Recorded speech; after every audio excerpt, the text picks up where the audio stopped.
All right, everybody, welcome back to the Iron Purpose Podcast. This is episode 45, and I'm super excited to have one of my lifelong best friends, Daniel Newton, Pastor Daniel Newton, with me. We were talking for like probably 20 minutes before this, and I was like, hit record, and so here we are, man. Thanks for joining me today. I really much appreciate it. Yeah, man. Thanks for having me on. It's exciting to see you in this capacity. And we were talking beforehand how we're lifelong friends and neighbors, and yet we don't get together as often as we should. Like You know, 2 or 3 times a year, maybe.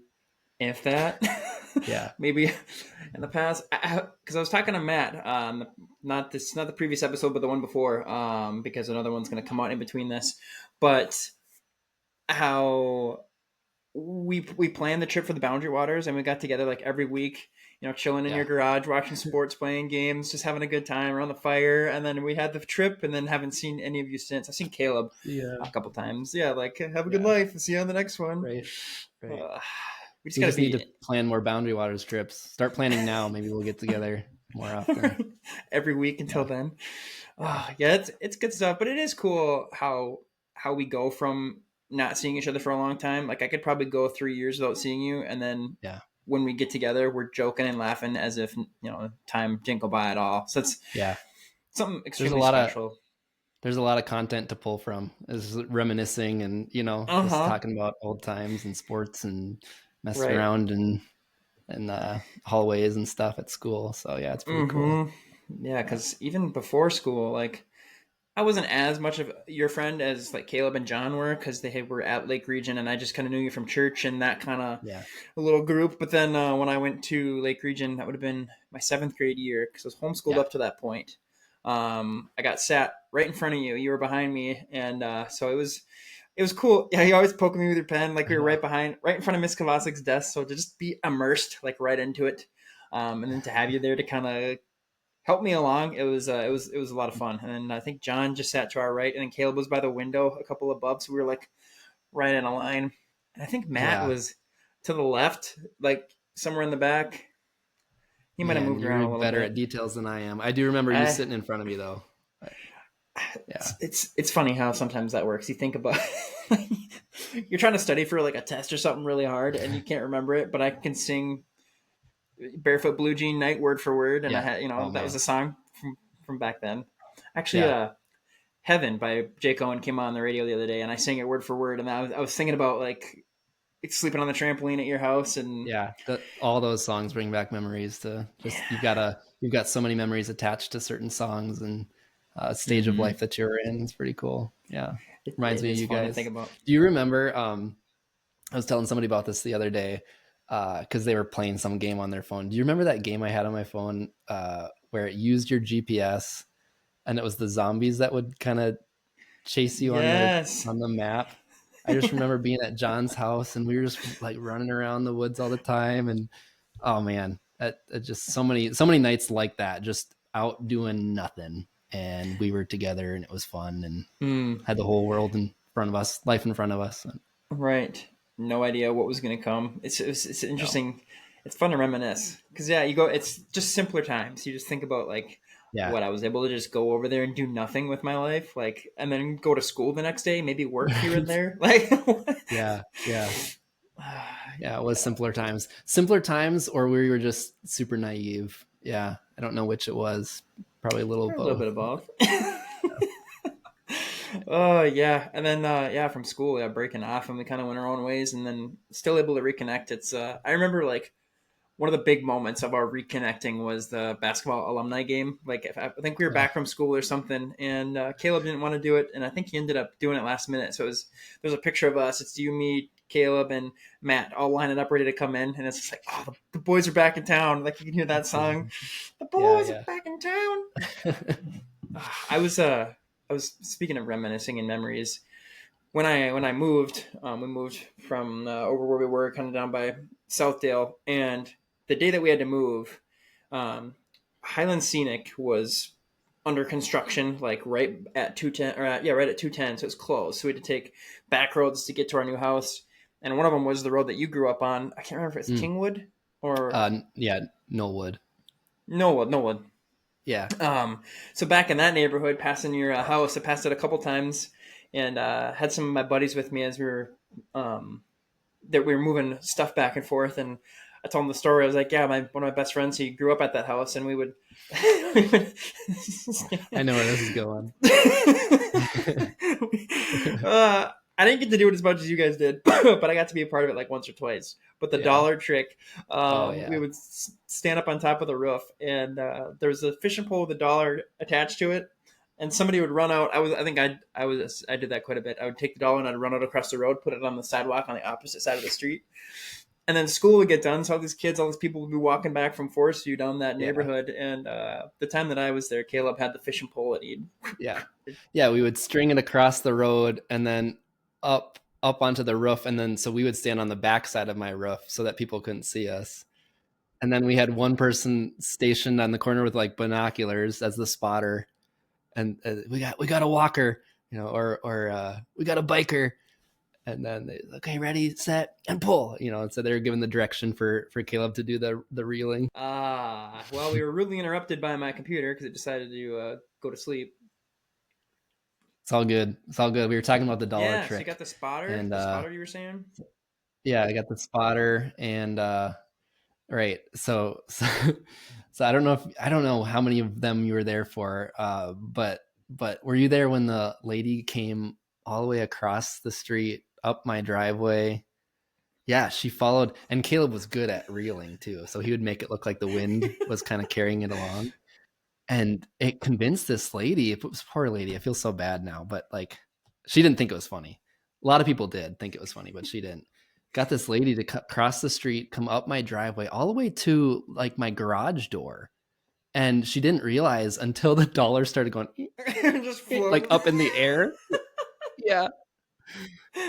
And we would always just be like, sorry, have a good day or whatever. And most people were just like, that's awesome. And they'd laugh about it. But she just kind of rolled her eyes and walked. Starts crawling up your garage. Somebody's grandma. Yeah. Were you there when we glued the coins to the yes. pavement too? That was funny. They probably got rid of them. People would stop and like, yeah. No, it's okay. So just so we're clear, there was a dedicated bike path, over there. We weren't doing this in the middle of the road to endanger people or anything like that. Now, I do remember one time though, we lost track of where the dollar was, and it had blown like into the middle of the road, and this car's like gets out, and we're like, what's that car doing? Oh snap, he's got the dollar, puts it in his pocket, slams the door and starts driving off. And Caleb responds as if he's about to get yanked off the roof of the house. He's like, oh no, and it just no, it's like 6 pound test line. Like snap, dude. It's gonna snap. Scissors, we get some scissors. It is gone. Well, I will. Yeah. Let's get another one. Yeah. I wonder what they did though, like afterwards, because it had quite a bit of tape on it, clear tape up. and obviously fifth line. Be like, what? Can you imagine he like walks in to go pay somewhere with it? It's just tape and string. Yeah.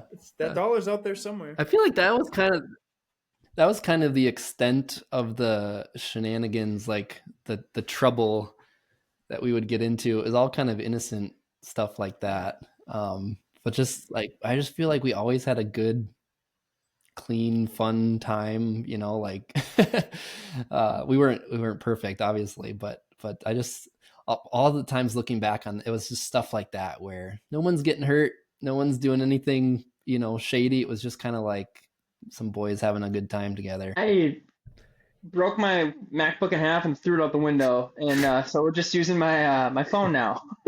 I need more Red Bull. It's all good. Don't worry about it. I know how that goes. Usually it's for us in the middle of the service, like running PowerPoint for something or other, and you got 100 people in there, like all looking back, going, "What's going on?" And, all good. Well, that's all, folks. Have a good day. Yeah. We'll see you later. I'm going home. Curl up behind the pulpit. Yeah. Well, I don't know where I cut off, but you were saying about how like that was the extent of the shenanigans that we got. Can you hear me okay? I switched mics. Is this okay? Okay. Yeah. Like that was the extent of the shenanigans that we got into. I thought of maybe one other time when it was so wholesome because we were downstairs playing Xbox, which is what we do typically. We go to your house, we get pizza, we get the Mountain Dew, we get the Doritos, like, any younger kids would, and we rip some Halo, some Call of Duty Zombies, watch some Yeah. movies, whatever it was, and hang out and just be boys. But then the one night we had been doing that like all night, and so we're like, let's go for a walk. But then Yeah. we've been sitting around all night, we'll go for a walk. And so it's like 10, 11 o'clock at night in Baxter. Yeah. There's like a group of boys walking towards the Forester School, make it Right. across the intersection. I'm like, hey, it's a cop. Lights come on. Oh, shoot. I Yeah, know. I had no idea. Growing up in the country, I had no idea there was even if I lived in a city, I had no idea there was a curfew. Curfew. Yeah, curfew. Yeah, it was a I know. curfew. We were like, I remember that too. Like, how do you explain yourself? Because I remember it, and I don't fault the officer at all. Like, he's just doing his job, whatever. And it looked super suspicious because more often than not, you're gonna have a group of guys wanting to do something, you know, nefarious. But we right. were just like, we're trying to get some fresh air. I've had 2 sleeves of Oreos, and I just wanted to get out and walk a little bit. But yeah, he asked, does your mom know that you're out? And in my mind, I'm like, well, no, she doesn't, but I know she's okay with us being out and about. And so I didn't know how to Hmm. answer that, And he's like, well, she either knows or not. And I'm like, I'm sorry, I'm not Yeah. trying to do anything bad. But Where then you the walk live? of shame. You remember the walk of shame? He followed Yes. us back because I don't think he totally believed that we lived just around the corner. Hmm. And he followed us back with the lights on, and yeah, it's funny. All three of Good us were time. like, or four, Yeah. however many there was of us. Yeah, we make it back, and he's like, oh, okay, all right, yep, just have fun. And I believe Yeah, he's the current. I can't remember if he's the chief or the deputy chief now. So shout sure. out him. Thanks for being cool and not Yeah, tearing into us young kiddos trying to just have a good time.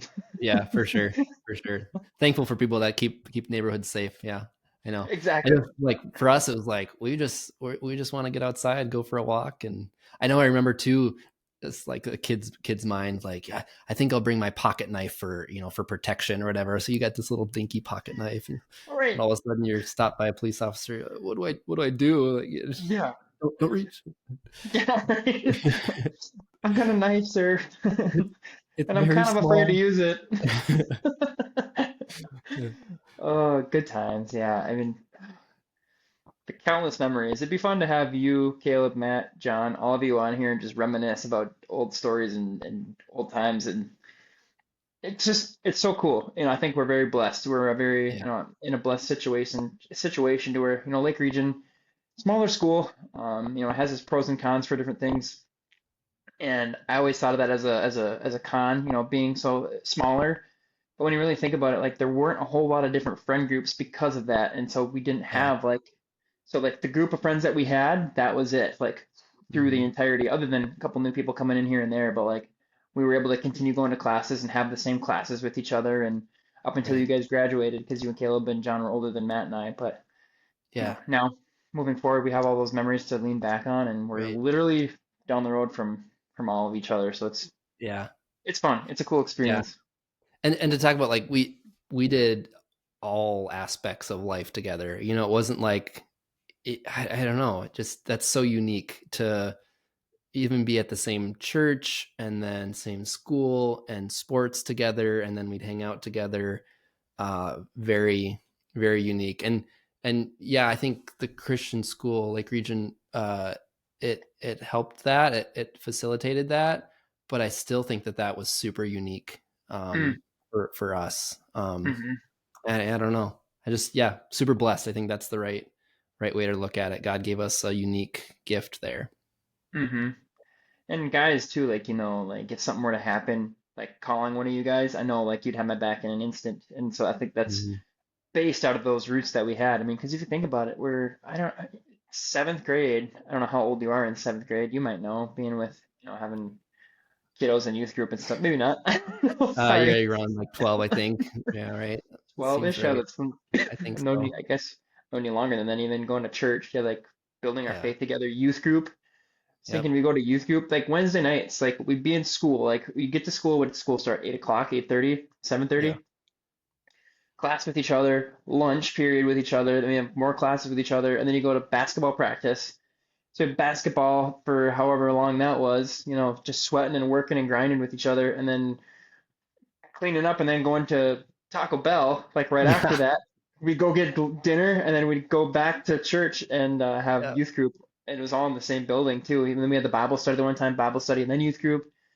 So you're just spending that Yeah. whole day, in that building and with friends and like you said, literally all aspects of life, It and was.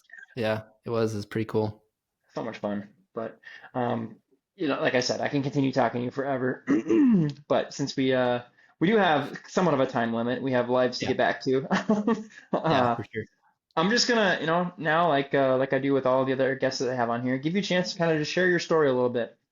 We kind of talked about how we've grown up with each other and experienced all these things with each other, and you can touch on some of those if you'd like. But now just kind of the ups and downs, maybe some of the behind the scenes if you're wanting to share any of that, and essentially just to kind of see what you went through to become the man that you are today. Because obviously, as a pastor, a lot of people look up to you, and sometimes they think, oh, he's never been through nothing. He's Mm. got God on his side, and he's perfect.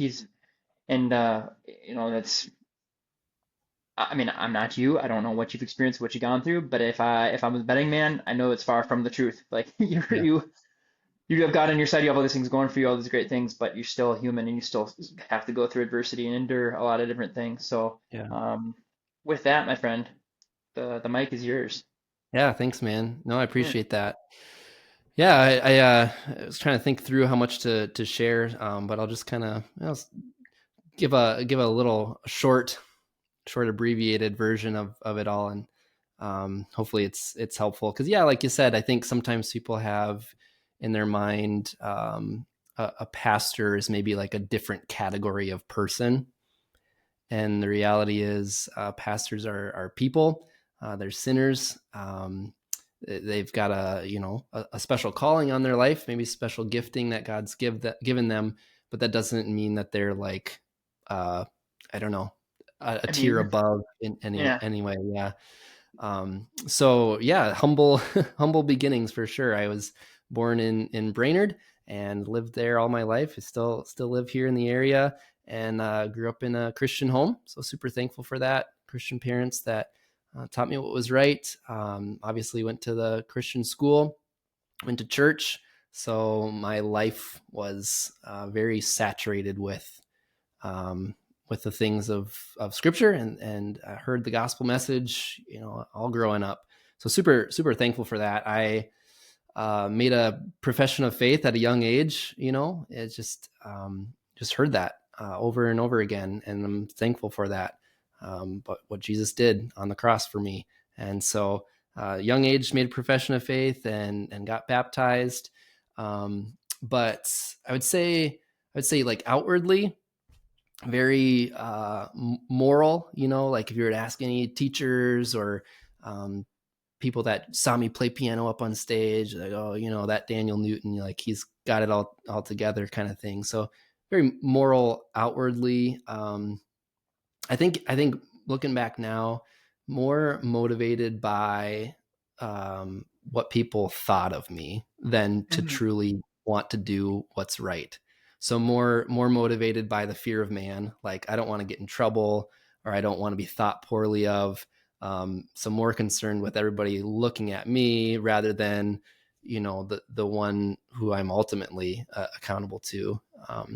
So kind of it's like growing up I had this mentality of like, how can I appear like I've got it all together so nobody really asks me any questions, nobody really holds me accountable. I can kind of put on that facade, but then behind the scenes kind of live how I want. So it's almost like this 1 foot in 1 foot out mentality. That was kind of my way that my thinking was going. Like how can I be a Christian, but still kind of like ride the fence as closely as I can. And I think that started to shift more and more by God's grace. Not my own ability at all, but that started to shift more and more into high school. I would say later on into high school. Started dating Chloe, my wife, our senior year of high school, and just started to make some changes in my own walk and my own faith there. And of course, I really liked her, really liked this girl, and trying to decide what's going to happen after high school. And I like to say I kind of followed her to Maranatha. She, First I time say I that ever met, jokingly. What's that? First time I ever met Chloe. I'm gonna share the story really quick, and then we'll pick right up there. First time, I think it was the first Yeah. time I ever met her. She came over for my birthday party, and it snowed cats and dogs, and we lived on a driveway. It was like straight up. I had like the whole group there, all the friend group was there, and we got stuck. Like we couldn't get up the driveway. So like we spent my birthday and the first time ever meeting Chloe, her experience with me and my family was digging everybody out of our driveways. Yeah. Yeah. All right. But she was a trooper. I think I mentioned that in your wedding in the speech. But yeah. Shout out Chloe. Yeah. Amazing Yeah. human being. Amazing. Yeah. I love her to death.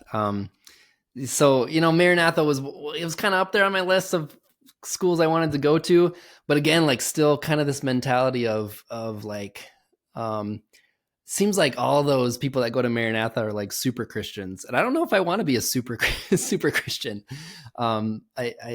But she chose to go there, and I didn't want to do the whole long distance relationship thing. And God was working on my heart at the same time. And so I kind of came to the conclusion, like, you know what, that'll probably be good for me actually, to go and spend some time at this school, and feel pretty strongly about this young lady in my life. So I ended up doing that. Got in a few weeks there, and I was like, okay, I'm out. I'm not staying here. So really wrestled through it. It was not a smooth road all the way around. I thought I was going to be there one semester maybe and then leave, but it was the people that God brought into my life. Had a great RA. His name was Jordan, and just super down to earth guy. Would always make time to talk with me.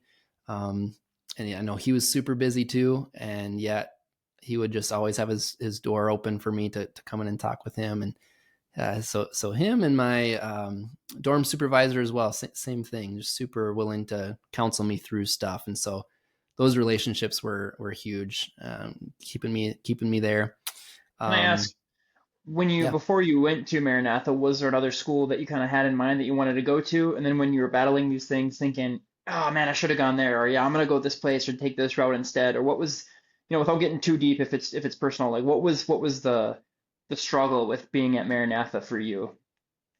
Yeah, no, that's a good question. Maranatha's got they've got rules. I don't know how else to put it. It's just rules. So you're familiar, you're going to Pensacola. It's like the tie to class, it's the tucked in shirt, it's the haircut a certain way. It's, all of those things, which I didn't want that. I didn't want to be the cookie cutter, kind of deal. And I think a big part of that was my own flesh. Like, I don't want anyone telling me what to do. I'm my own man. But yeah, I just didn't want any part of hypocrisy. And so I kind of had labeled a lot of people. I judged a lot of people on the surface. Like, you're not real Christians. You're hypocrites, and you put you dress up in a nice suit and all, but are you really? And I think looking back on that now, it's like, that was kind of me projecting on other people, because that's kind of how I was, like, kind of hypocritical. I just looked different, But as I got to know people, it was like, yeah, you're always going to have those people that are hypocritical or maybe disingenuine. But man, I got to know so many great people that just truly did love the Lord and want to do what's right, and were down to earth, and just good people that wanted to help others. So I don't know if that answers your question, but I just talked for a bit. So it was, It kind of did. those rules. Yeah. Yeah, it did, and also brought another good point. Isn't it crazy how sometimes we get this frame of mind to where we are judging somebody else or judging a situation based off of how we think that they're thinking, based off of how we think that they're acting, and then we respond Yeah. accordingly to it. So you go up to meet this guy and you go to shake his hand, and he's like, "Hi, I'm James. Good to meet you." And you're like, "Screw you, James," and you're stupid thinking. Yeah. Like mentally you're thinking that, but he's not thinking Yeah. that at all. You're just treating him as if he is. Oh, Yeah. we're all guilty of And it, and and we assume people's motives too. And I'm just so bad at that. Just assuming, like, I don't know, you almost feel like you're Sherlock Holmes and you know everything about a person before they even speak. And it's just Right. so like, I would hate for somebody to judge me that way. So why do I do that to other people? Hmm. Um, I'm still growing in that, but that is something that I have learned over the years is like, you don't know people's stories. You don't know where they're coming from. They might even do something that you don't appreciate, but you don't always know their motives either. Like, you don't know what's going on behind the scenes and what past experiences that they've had that would shape the way that they're thinking. Not to excuse doing the wrong thing, but you can be a little bit more sympathetic when you start to understand where people are coming from. So, yeah. 100%. And I see that a lot working in a jail. Like you get these, pers you get a perception of somebody when they're coming in, and you're like, oh my gosh. But like the more you're around it, and the more you're open yourself up to the possibility, well, maybe they aren't, a piece of crap. Maybe they are just really struggling with something, or they're doing this, but it trickled from this of a situation where they Yeah. just, if they would have had just a little more guidance or something, it would have helped them out. And I think, and I'm not trying to say a judgment or a bias or anything like that, but when you are like, there are situations where it's appropriate to at least think these things through and be aware of them. But I think the problem is Mm-hmm. when you act on them, like for your own safety, you're not gonna, you're in downtown Minneapolis and somebody's walking up on you and you got your family or whatever. Like Yeah. it's okay to start thinking like, okay, what is this guy's motive? Maybe what's he doing? What's he got coming or whatever, and then kind of just roll with the punches as it goes rather than straight up you know, having an Yeah. opinion or a thought on this guy, like thinking Right. things through and then going, yeah, we're gonna go with this option. Like, hey, nice to meet you, Yeah. man. But Yeah. I just can, I that's can love people, but it doesn't mean that I want them to babysit my children, like yes, you're just gonna be yes. discerning that way.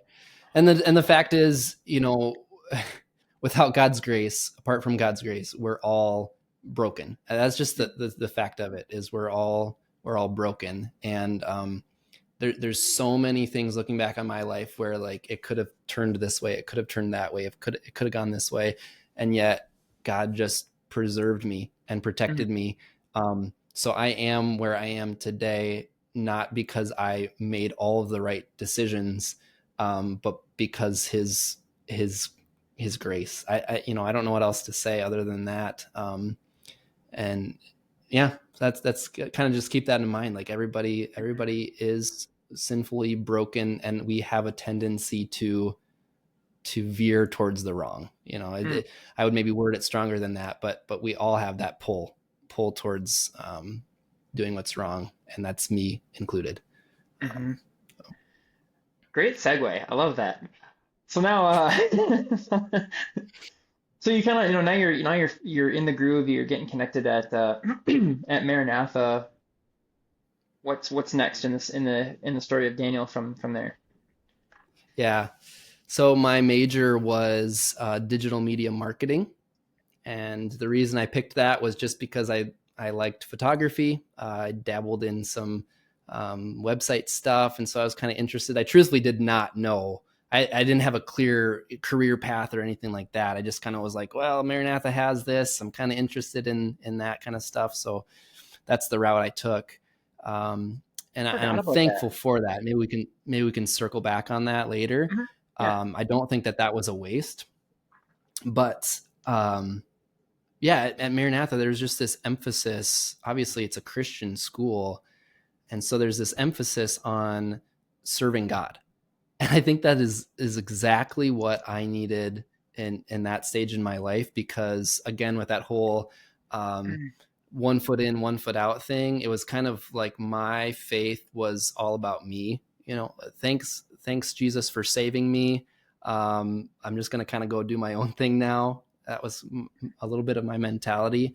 And now all of a sudden, God working in my heart to realize, like, no, God wants to transform me from the inside out, and he wants to use me for his glory to Mhm. minister to other people.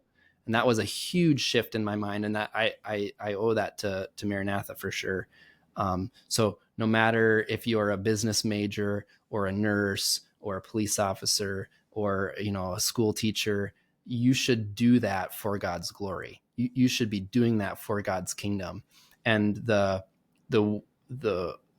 kind of the, I don't know what the word is, the linchpin of all of that was the local church. That was something that they hammered in over and over again, is that God's design for you for ministry is the local church. It might take on a lot of different avenues, but to have that local church where, you're under the shepherding care of a pastor, and you've got that accountability structure around you, other believers that are going to hold you accountable and encourage you in the faith, the body of Christ.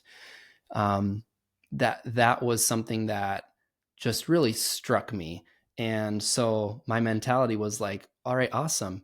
I'm going to be a businessman or own a marketing firm, but you know what? I'm going to do it for God's glory, and I'm going to be heavily involved in my local church. So that was kind of a major shift, a major building block that kind of fell into place while I was there. Obviously, I'm not in business right now, and so the way that kind of happened was, after my first year there at Maranatha, an opportunity to counsel at a Christian camp opened up, Northland Camp and Conference Center. And so I took it. I counseled for the summer. Chloe and I both did. I think, looking back on it now, I think that was, again, me following Chloe, which is kind of funny. But to be able to counsel there, then it was all of a sudden God's giving me this burden for young people, for teenagers, to go like, oh, there's a lot of kids that are where I was at.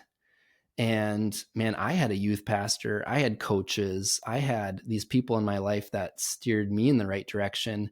Maybe God would have me be that person for a lot of other kids. So I kind of got that burden. And then the next summer, the church that I'm at currently, Faith Baptist, brought me on as an intern. So I helped in the youth group. I helped lead music for a little bit for that summer. And it was, I don't even think I was paid. It was an unpaid internship, I think. I know I was also working for Brainerd Park and Rec during that summer, cleaning bathrooms and dumping garbages and cleaning up after softball games and things like that. But again, yeah, God just getting a hold of my heart like this. I want you to be in ministry in some capacity. I certainly did not think that would mean full-time, pastorate. Mm-hmm. But it was a little bit later that fall, I think, that the senior pastor here at the time took me out for coffee and just said, like, our church is moving in this direction of wanting to hire a assistant pastor, and your name has come up, and we want you to really consider it. And I remember that kind of being out of the blue, like recounting now, it kind of seems like it was all leading there, but at the time it was just out of the blue. And like, I never thought of myself, am I a pastor? Is God calling me to be a pastor? That seems like pastors are up here on this different tier. Like there's a special kind of person that's called to be a pastor, and I'm not that, but yeah, at the time, Chloe and I were pretty serious.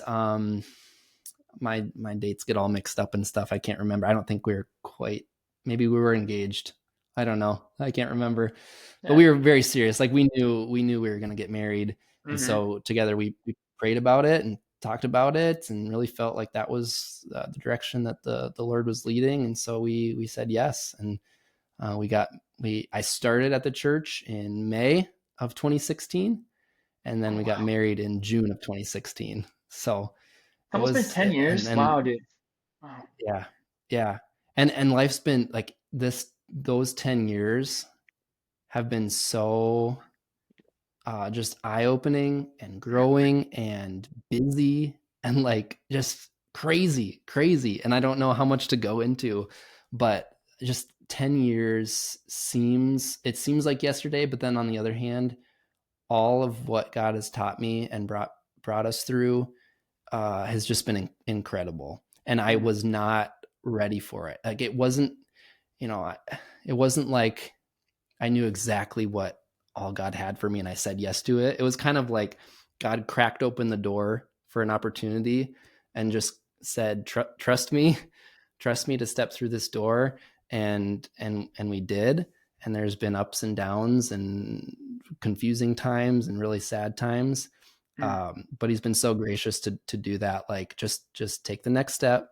I'm going to open this next door for you. Just walk through it. Trust me. Yeah.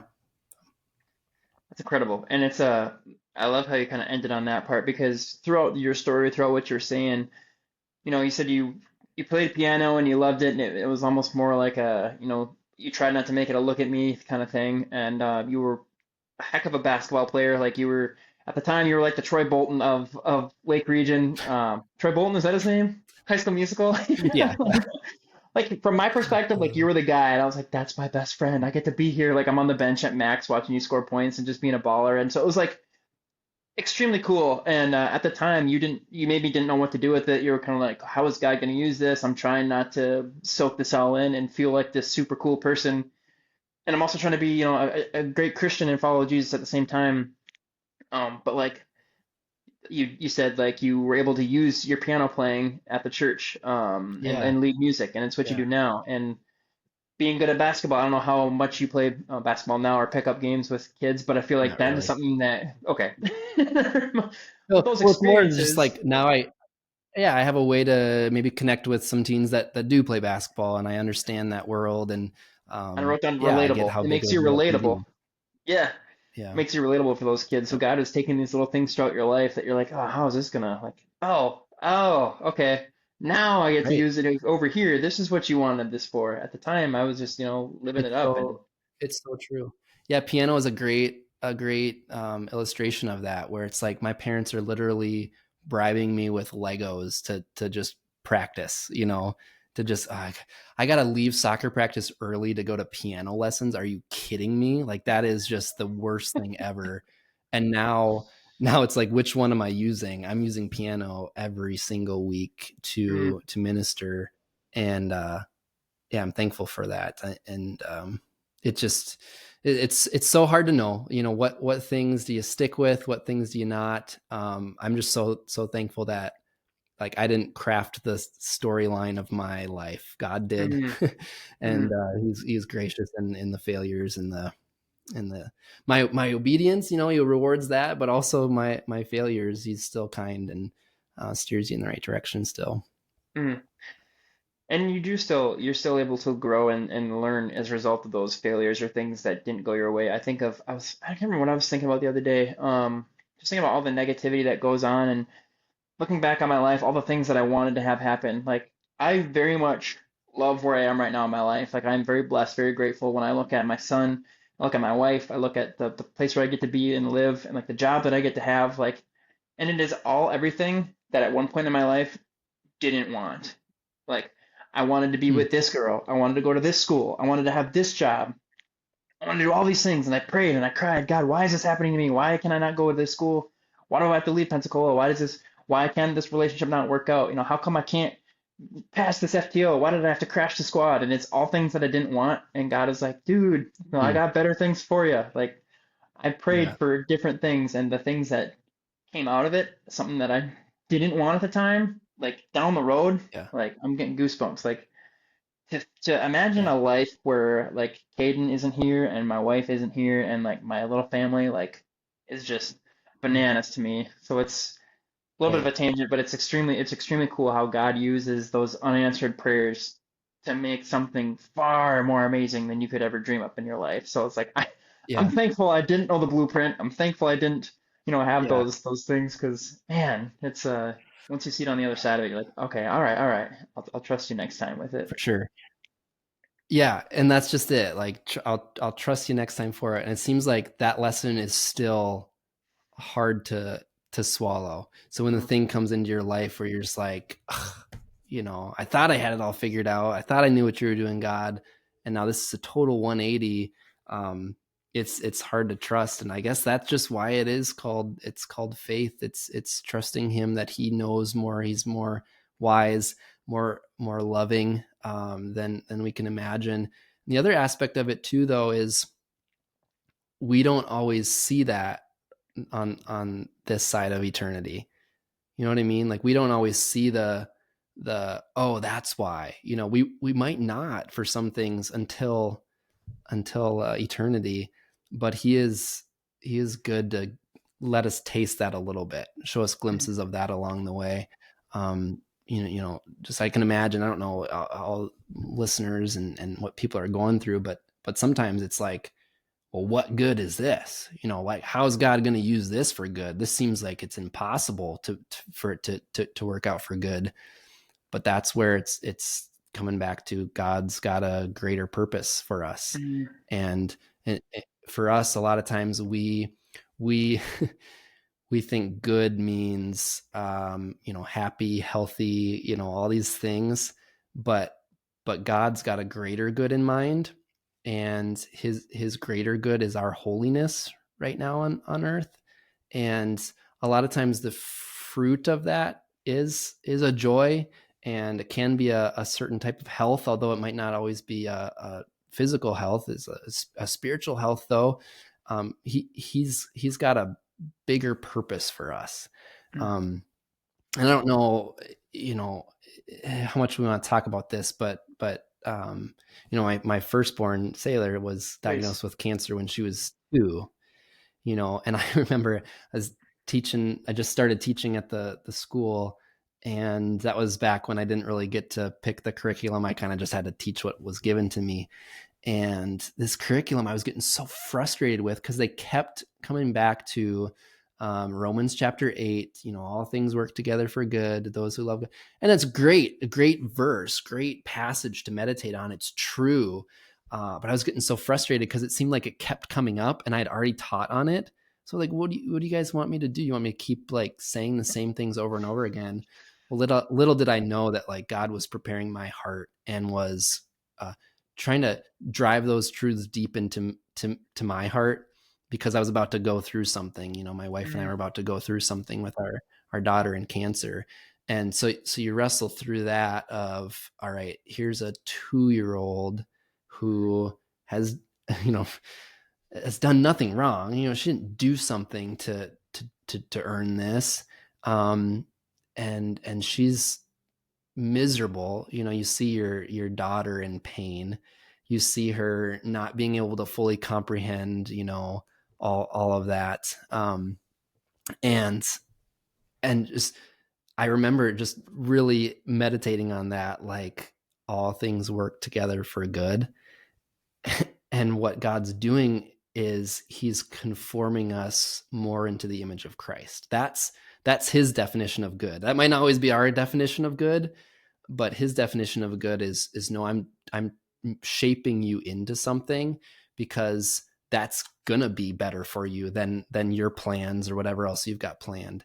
I'm shaping you more into the image of Christ. And as difficult as this is, like, Chloe and I would both say we've seen so much blessing come out of it. Our daughter ended up having her arm amputated, and humanly speaking, you look at all of that and you look at, like, man, just we feel like we lost so much. We lost a year of our life, and then since then going back and back for different scans and things like that, and she lost an arm, and it's going to affect her for the rest of her life. Humanly speaking, it's like, it seems like a negative, but spiritually speaking, just to see how that's made us appreciate our family so much more, how that's made us rely on God so much more, how that's made us more attuned to other people's suffering, because we suffered. So now we're a little bit more in tune with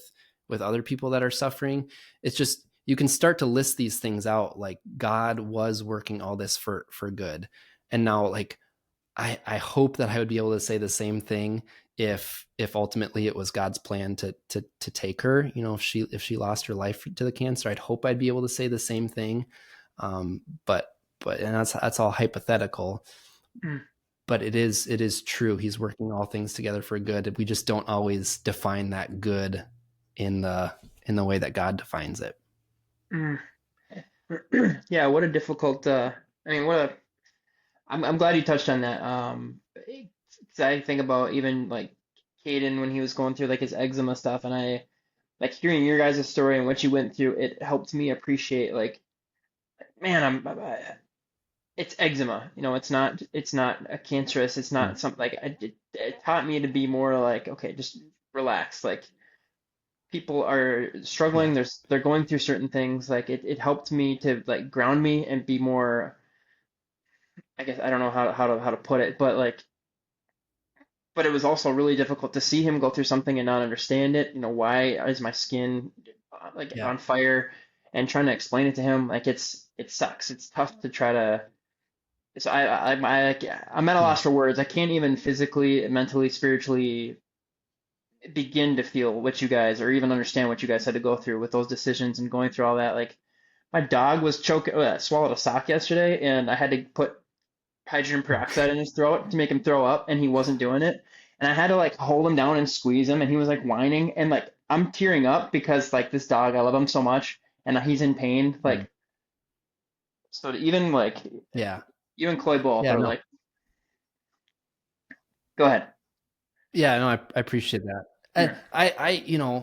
a couple of things, like we experienced the same thing where, as bad as it was, oftentimes we would see kids in that same cancer floor who had it even worse than Sailor. And I'll never forget, we're I can't remember exactly, but we're wheeling Sailor into one of her scans or operations or something, and you're feeling really down. You're feeling like this sucks. The Nobody has it as bad as we do. Woe is me. And then past us goes another little girl, probably the same age, and the amount of pumps and tubes, and just like she had a whole caravan that was being transported with her. And when I saw that, it was like, oh man, Mhm. we do have something to be thankful for. It was just God's way of saying, like it's not as bad as it could be. And I don't know, you got to be careful with that. I I agree. don't I don't want to minimize, what we're going through, and I don't want to minimize either. You shouldn't minimize the eczema thing with your boy, because what I've found is, like, when you're going through something like that is a big deal. And not everybody's, I don't know how else to say it, not everybody's plate is as big as other people's. Like some people, just the way that God's wired them or the experiences he's allowed them to have, like they can fit a lot on their plate. And we can like look at those people and like, whoa, that's great. But even though our plate might be a little bit smaller and we can't handle as much, like we haven't grown as much yet, like your plate can still be full. Hmm. Even if your plate is smaller, it can still be full, and it feels like a huge deal. And that's like, we don't want to minimize that. That's still God growing you. That's still God doing something in you. Even though you recognize, other people might have it a little bit worse. Hmm. Um, yeah. And it's really cool how like the growth and like everything that came out from it, like to be able to be like an inspiration to other people, and Sailor now too, like even being around her, like watching her operate with younger kids and like as if nothing's wrong. At least from my perspective, I'm sure behind the scenes at home there may be some other Yeah. different things, but like to still operate and not let it hold her back. Like I see her like writing a book someday, or like something just crazy with the story that she'll be able to have Mm, because of that, because of that adversity in her life. And for you too to take that as like yeah. it now helps me to become even more relatable as a pastor. People coming to me, you know, somebody probably comes to you and goes, "Well, yeah, this is happening to me right now," and you try to give them advice. They go, "What do you know? You're just this or that." Well, actually, yeah, I did experience Mm, this, and they're able to go, "Oh, okay," like, and mm, mm. kind of be there for them and hold their hand, Yeah. like, and I'm sure it's Yeah. inspiring Kind of too. going back to that like Romans 8 thing. Yeah, I'm sorry. No, you're Going good. back to, like, that Romans 8 thing, it was like I knew those truths. I had taught those truths, but I hadn't experienced those truths. You know what I mean? Where it's like there's knowing, and then there's knowing. Mm, And it's not to say that you can't minister to anybody unless you've been where they've been, or well, God's word is God's word. The truth is the truth. You can speak truth to people's lives, regardless of if you've been in the same situation or not. uh, but it is true. You speak with a little bit different flavor. You minister to people in a little bit different way when you know what it is to hurt, when you know what it's like to suffer in certain ways. So, and this may be a tough question because it's really hard to even know the answer unless you're talking to God himself. So, but I would like to hear your thoughts on like when it was at its peak of like worseness or like the scariest points for you, and you are looking at your 2-year-old daughter, it's like she's done Mm. nothing to deserve this. Like you think about why bad things Mm. happen in the world, and I think of, it's a sin thing. It's free, the free will that God gives us. People make decisions, and it causes them to do this or that. Like, well, why do good things happen to bad people? And you can have answers for that, but when you think about this is a 2-year-old girl, like were there times Mm. that you, and this may be getting vulnerable, and again, answer it how you will, but were there times where you were questioning God, like, why does this have to happen to my 2-year-old little girl? Like, Yeah. what in the bleep are you doing? Like, what? And how, like, Yeah. what advice, if Yeah. any, do you have for people faced with that decision and like being angry? Like, can you be angry with God and still trust Mm. Him at the same time? Like, Mm. how did you battle Mm. that? Yeah. Yeah. Um, right. I wrestled with all of the things that you just said. God, are you there? If you are, do you care? Um, yeah, I read several books, during that time. One of the books that I read was called Dark Clouds, Deep Mercy. And what the author was doing was teaching us the biblical language of lament. And I didn't have a category like that up until I read this book, where you read some of the Psalms, and how often does the psalmist say, where are you, God? You've hidden your face from me. How come these people are prospering? I'm over here trying to do what's right, and yet this is happening. That language is all throughout the Psalms, and it's honest. And that was a special kind of, I don't know, soothing for my soul, just to go that um, the Bible doesn't shy away from these raw feelings. And so uh, and the fact that those Psalms are inspired by God, it's almost like he's inviting us to press into those same raw feelings. Now I think that there can be a sinful bent to that, where you're saying why, God, and you're questioning him, you're complaining, and you're doing that as you move away from him. Mm. But there is a sense in which you can question, you can ask why, you can even be angry, and yet still be moving in his direction. And Ooh. that's what the Psalms do so often. It's like, the first half is lament, but then he goes, but I will trust in the Lord, or but I will remember, all that you've done in my life. And it just kind of gave me a language to use as I wrestled with these things. I also was, this is so weird I don't know if people quite understand what I mean when I say it, but it was almost a comfort for me to rehearse the truth that we live in a broken world. I don't know how else to say it. I just remember that kind of just being a good landing place for my heart to go, we live in a broken, sin-cursed world, and it's not because God did this. it's Mm. because this is the world we live in, and he's sent his son to redeem, and he's going to renew, but we're not there yet. The renewal isn't there yet. Mm. So this is where we are right now. He told us about this, right? Like, in this world you will have tribulation. And I found a Buckle up. peace in that, to, because you can, yeah. And it was because you can wrestle around through, like, is this because of sin in my life? Is this because I didn't do this? And so my daughter's being, you can like wrestle through all sorts of swirling stuff like that. But just to go back to, this is going to happen, whether you're quote unquote a good person or a bad person, the reality is we're all sinners. Like, the reality is, on any given day, we're given so many blessings that we don't deserve. Mm. And yet we only start to question when we start when things start coming that we didn't want. And so, yeah, I found a good, I don't know, a wide place for my soul to just kind of rest, going, we live in a sin-cursed world. God is making all things new.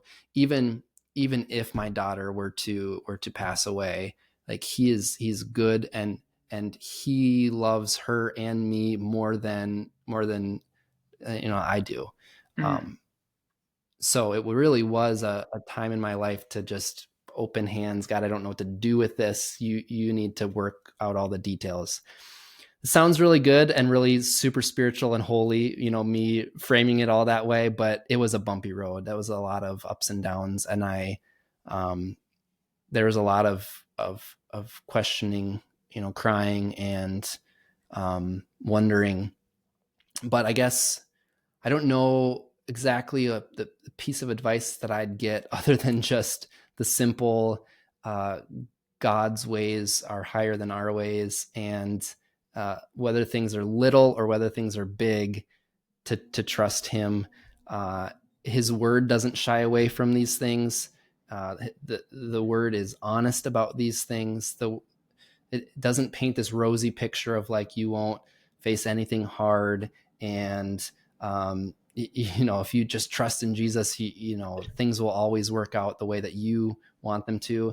The Bible is just super honest about that, and I found that super super refreshing, to just root yourself in the reality of Scripture.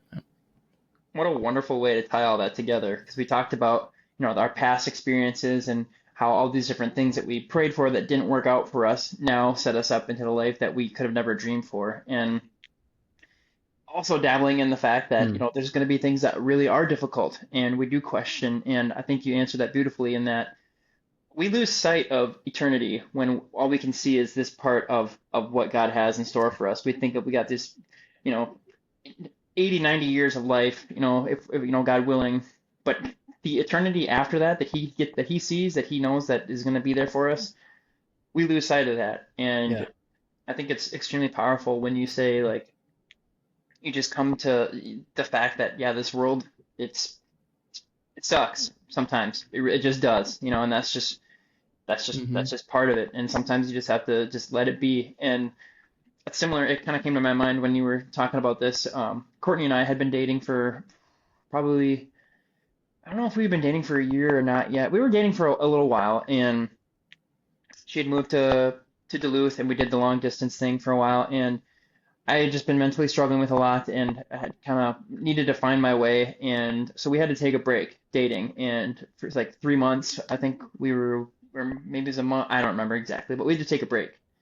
And during that time, I really battled with anxiety, a little bit of depression, and all this stuff. And something that I hung on to during that time was a song is Meant to Be by Florida Georgia Line. So it's not, I mean, spiritual by any means, but the fact that if it's meant to be, it'll be. So just let it be. Like, if this is meant to be, this is just what it's supposed to be. So we're going to let it be, and we're going to keep going. And that, and with that same, with the advice that you Yeah. shared in the scripture part of it, like, God has a plan.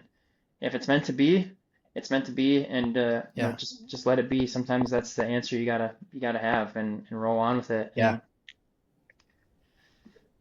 The great theologians, Florida Georgia Line.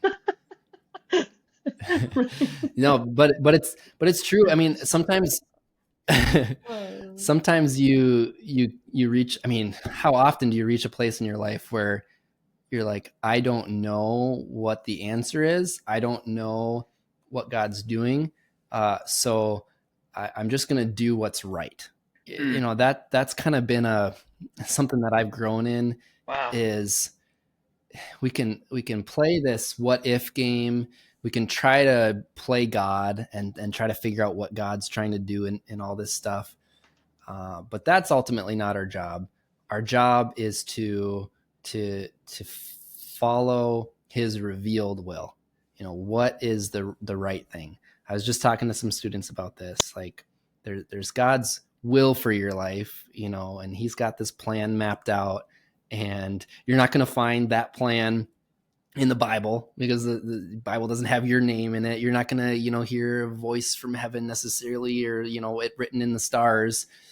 But he's got that will for you. He knows all things. He knows the end from the beginning.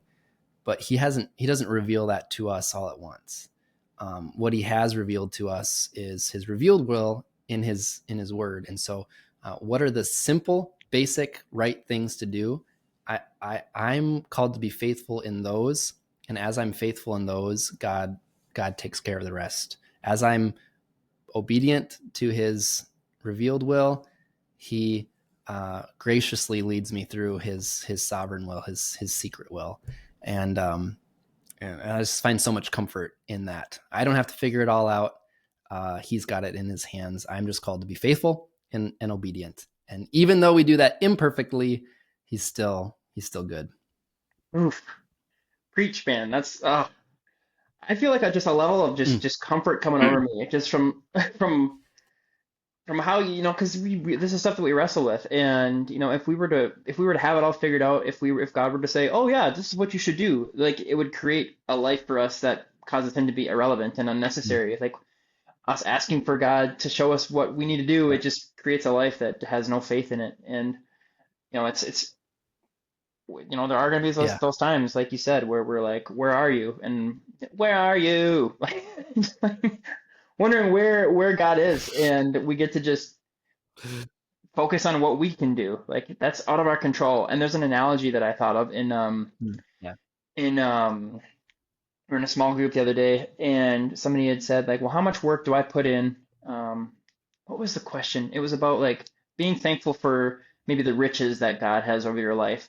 And sometimes people aren't blessed. They don't thank God for having the money or the wealth or whatever. And they say, well, this is my doing. I balanced a checkbook. I got this career, and I was the one that did all this stuff. And I wondered like what the balance was. Like at what point do we, trust God with something and understand that everything's going to be all right? And how much do we actually put in ourselves? Like, I love that you said like trust God with his plan because he has the right plan, but I'm still going to do what's right.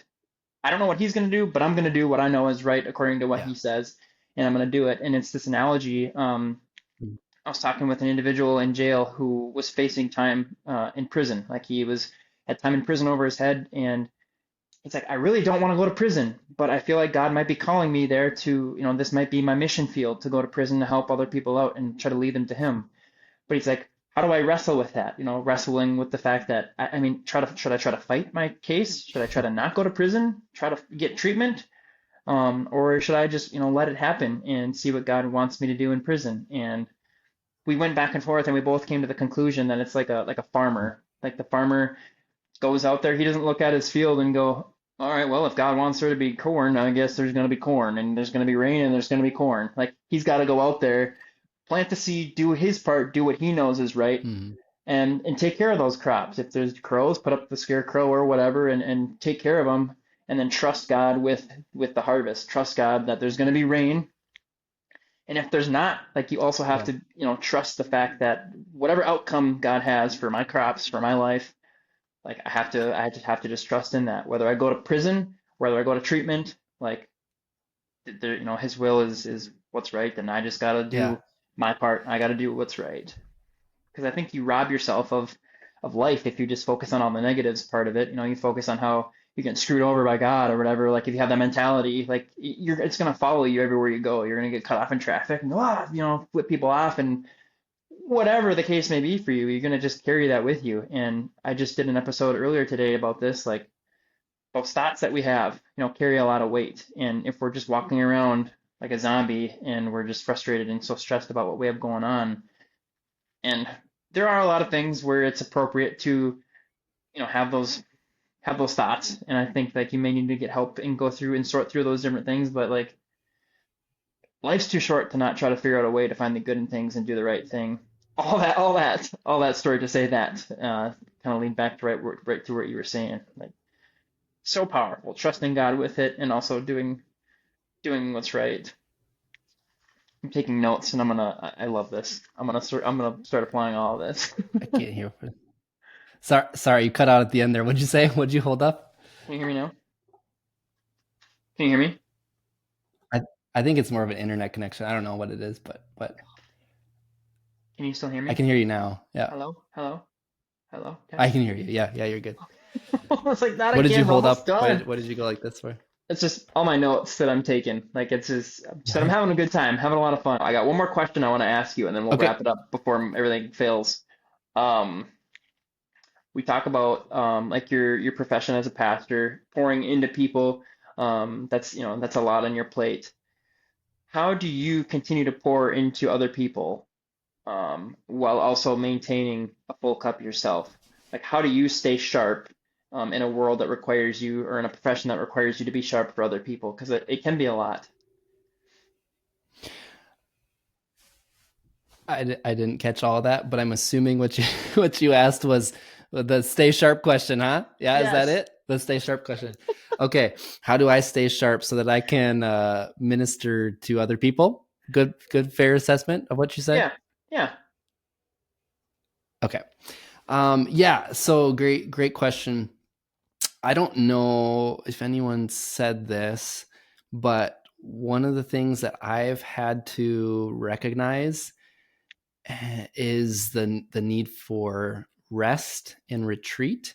Um, and a lot of times, like especially in our culture, it we don't we don't emphasize that, because usually the emphasis is like, how can you be more efficient, right?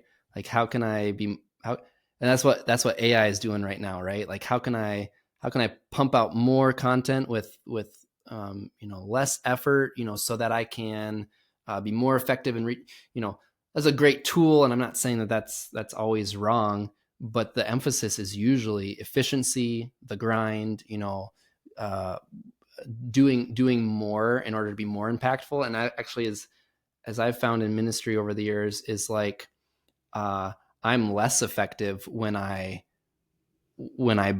uh, when I'm grinding and burning out. And maybe that's just because of my line of work. But truthfully, if I'm going to be pouring into people, that needs to be out of the overflow of my own walk with the Lord. And so I've found the need for rest. I've found the need for um, taking care of my own soul and connecting with my shepherd, so that I can help shepherd other people. Uh, and what that looks like practically is just doing what I can to leave work, um, well, to be home when I'm home, Mm. And I think it's hard for pastors sometimes, because your job is ministering to people. And so a lot of times when people are off work, that's maybe when you're going to connect. And so you'll be texting or setting up, lunch for the next day. For me, teaching as well, I know I got to teach tomorrow, so I need to make sure that this lesson's ready, and I didn't quite get time to do it today. And so I'm going to be, the temptation is to bring all of that home with you. And so then from the time you get up till the time you go to bed, you're producing. So I almost wore that as a badge of honor. Like, look how hard I work. I'm always available. I'll drop everything and help out if you need to. And I'll pile on the extra work in order to meet needs. I've got a servant's heart. More and more, I've realized that in order to really minister to people and help people, like I need to be walking in the Spirit. I need to be following the shepherd. Like, how am I supposed to shepherd other people if I'm not following the chief shepherd? Mm. And it's the mentality too. Like, God doesn't need me. Like, you can start, especially being in ministry for a long time. I mean, it's not a long time, but 10 years is kind of significant. Like, I've gotten decent at the things that I do, at least. Like, Mm-hmm. I can do them. And so you can almost get this mentality of like, God needs me and I'm good at these things. No one else can do these things. And so there's a pride that creeps in, that goes, well, if I'm not working super hard 7 days a week, well, then the ministry will fall behind, or if I take a day off, what's going to happen over here? And it's just this, it takes a little bit of humility that I'm still working on to go, I can take a day off and rest and know that the world still spins on. Mm. God's still working. He's still accomplishing what he's going to accomplish. Now you got to be careful not to fall into the other ditch of like laziness, Right. because that can be a temptation too. But there's a ditch on either side of that road. If laziness is over here, well, then over here it's like, it all depends on me. I'm the one that's going to accomplish it all. It's not going to get done unless I do it. And at least for me in ministry, it's kind of been that recognition that I get to be used by God. He's gracious that he does use me. I want to be faithful, diligent, hardworking, but also recognize that like he's doing the work. I plant the seeds, I try to be obedient where he's called me, try to present the truth as accurately and as engaging as I can. But ultimately the increase is going to come from him. It's not up to me to like manipulate in order to get results. The results are up to him. I'm just called to be faithful. And, he's set aside even, I could get into the whole discussion of like the Sabbath and things like that. That's not my purpose, but, Right. but, Jesus said like, that the Sabbath, man was not made for the Sabbath, but the Sabbath was made for man. It's almost like, while it's one of the 10 commandments, it's God's like gracious, loving, gift to his people of just saying like, hey, it doesn't all depend on you. I want you to serve me. I want you to work hard. I want you to steward what I've given you. This is a partnership. I want you to be involved, but you know what? Like the universe doesn't hang on you. And so there is a day where you can rest and you can enjoy my good creation and you can worship me. I've got this, and so that's for me. I don't know, like that's how I've tried to think about staying sharp. And it maybe others have answered that way too. I don't know, but for me, it's not adding more. It's actually, I've had to tell myself to do less. Interesting.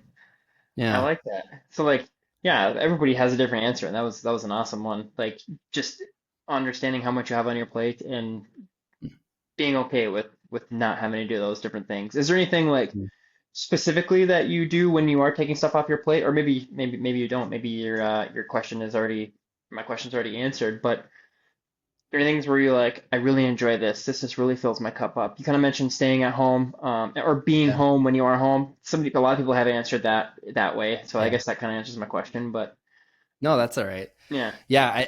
And it changes like as my family grows and my kids in different stages of life. But yeah, I always like to say my primary ministry is to my wife and kids. Like that's what God's called me to do first and foremost. And if that's not where it needs to be, like I shouldn't be trying to jump over them in order to minister to other people. Like that's my primary ministry. So Mhm. yeah, spending time with my family, trying to be present when I'm home. Like I don't want to say, just with pastoring, it's not like the type of thing where you clock out. You just don't like punch out like, oh, my job's over. So it's this healthy understanding of like, we got to have boundaries. We got to have boundaries where I'm putting work aside and Mm. I'm focusing on family. But then also like from some older pastors in my life that have mentored me, to not see it as we've got family life and we've got ministry, and I just kind of hop back and forth between the two things, but to try as best you can, keeping in mind those healthy boundaries, but try as best you can to also integrate the two. And that's what's been so helpful for me too, is like, I don't want my kids to think of it as like, well, dad goes and does ministry, but rather, like we're a part of this church. Our family is a part of this church. I'm a member of this church. Dad's a member of this church. And one of dad's special roles in church is to help shepherd and help lead and teach. But it's not like, I don't want them to think it's just dad going to work. Mm. Like the church it's a little bit different of a job in that way. Like it's our life. Like we're a part of this local church and we do ministry. It looks a little bit different for me as a pastor, but also like any church member is called to that same thing, you know, like where we're a part of this family, we're a part of this community, and we do it together. So I don't know if that completely answers your question, but I guess I would say a practical application of it is just trying to, as much as I can, do it with my kids, do it with my family. And I'm so blessed to have a wife that shares in all of that with me. Like, you know, whether it's youth activities or children's ministry, like while I'm technically the one over all those things, you know, music ministry, my wife is right by my side, and we do these things together. She might not be up front or you know, out front kind of that way, but she's like very much my partner in all of this. And I want my kids to see that. I want them to love serving God too, and it not just be dad's work. Right. You know? That's awesome. Yeah. Beautiful answer, man. Well, this is, you know, I apologize again for all the back and forth with my audio. I don't know. Can you still hear me now? You probably can't even hear me now. Yeah, you're good. Yeah. I get, yeah. You're good, yeah. This episode, I'm gonna try to edit it to make it look like there's nothing wrong with it, but it's been riddled with complications, with technical difficulties. So I appreciate you, one, for taking the time to come on and share your story and your perspective on a lot of things. Like I said earlier, you got me for a second. like I said earlier, I got a bunch of notes on what you're saying, man. It's all relatable things, and it's all stuff that I want to take into my week, into my life, and that's, you know, that's just this podcast is all about, trying to have conversations that people can relate to and be like, oh man, we're not alone. So, you know, if somebody out there, if you are dealing with something, mental health, whether it's a challenge, like reach out to somebody, reach out to myself, or I know Daniel would probably give you a couple minutes of his time to kind of walk through something if you needed it. But hopefully you're able to learn something like I did on this episode. But Dan, I greatly appreciate you, man. Your friendship has meant a lot to me over the years, and I'm excited to see where it goes in the future. We gotta get it down in pen and just go. Stick with it. We just got to make a plan. I know. How many times have we said? Yeah. Too many No, times. I appreciate it, dude. And like it's been so cool to see you grow. And you know, we haven't been you know, together over all these years. Like kind of said, like when we do get together, it's like nothing changed. You know, we don't even skip a beat. But it is neat to see you, the way you've grown over the years, and to see you using your voice, to see you using like your perspective. And I think what's so encouraging to me is like your humility to like hear other people out. That's just, I think that is a gift of yours. Like you don't have it all together, but you're like asking people and figuring things out and asking good questions, and you've got this platform for people to feel supported. And I commend you for that, man. I admire you. I admire you putting yourself out there. I think I have the tendency to like, I hardly ever post on Facebook, just kind of shrink back. But for you to be out there and having these conversations, like it's encouraging. And a lot of people don't have anyone else, you know, that they feel comfortable talking to and getting wisdom on things. And so the fact that you're providing that kind of platform is awesome. So keep doing what you're doing, man. I appreciate you. That means a lot, buddy. The show goes on. Yeah. You know, even if nobody's watching, like I said, I have a lot of fun talking with people, especially as buddies and good friends. So it means a lot. This is the Iron Purpose Podcast, episode 45. Stay sharp, everybody.